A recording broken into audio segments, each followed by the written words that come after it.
Hello hello hello. Jaganmohan Reddy గారు ఎప్పుడో మాట్లాడిన మాటలు ఈరోజు ఏబిఎన్లో వైరల్ అవుతున్నాయి. అప్పుడు ఫస్ట్లో ఏం చెప్పాడు జగన్మోహన్ రెడ్డి గారు? అమరావతిలో రాజధాని ఉంటుంది, నేను అక్కడే ఇల్లు కట్టుకుంటున్నాను అని చెప్పాడా లేదా? తర్వాత చంద్రబాబు గారికి పేరు వస్తుందని మూడు రాజధానులని నాటి మూడు ముక్కలాటాడాడు. ఇండియాలో ఎక్కడ మూడు ముక్కలాట లేదు, మూడు మూడు రాజధానులు లేవు, ఎక్కడో సౌత్ ఆఫ్రికాలో ఉన్నాయంట. అతను ఆ మాట చెప్పిన తర్వాత అతను చేయలేకపోయాడు కదా. తర్వాత ఏం చేశాడంటే లాస్ట్ మూమెంట్లో అందరూ పొగిడి 30 ఏళ్ళు నువ్వే ఉంటావని చెప్పంగానే ఆశ పుట్టి అక్కడ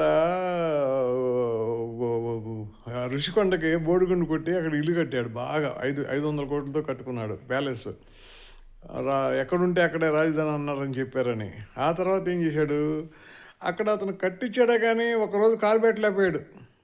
ఇప్పుడు కూడా పెడతాను లేదు, మళ్ళీ 5 ఏళ్ళు అతను వచ్చేది లేదు, ఏమో అది వేరే సంగతే. జనాల మెచ్చితే వస్తాడు, లేకపోతే లేదు. అక్కడ కాలు పెట్టలేడు. ఇప్పుడు 5 ఏళ్ళు ఇప్పుడు ఈ కూటమి ప్రభుత్వం ఉన్నన్నాళ్ళు మళ్ళా వచ్చిందనుకో అసలు కాలే పెట్టలేడు. అలాంటి దగ్గర ఎన్ని మాట్లాడినా ఏమి చేసినా అతను పిచ్చి పిచ్చి మాటలు ఏదో వస్తాడు, రప అంటాడు, అది అంటాడు, ఇది అంటాడు, ఏం స్వామి బాగుంది అంటాడు, ఇవన్నీ వేస్ట్. అవును ఏదో అంటాడు కదా, పీపీపీ గురించి ఎక్కడో ఛత్తీస్గఢ్ గురించి చెప్తాడు. మిగతా దాటంతా పీపీ నడుస్తుంది కదా. ఇప్పుడు పీపీపీయే కదా భోగాపురం ఎయిర్పోర్టు, శంషాబాద్ పీపీపీయే కదా. ఇంతకంటే దరిద్రం ఇంకోటి లేదు. ఆ ప్రెస్ మీట్లో దరిద్రం ఇంకోటి లేదు.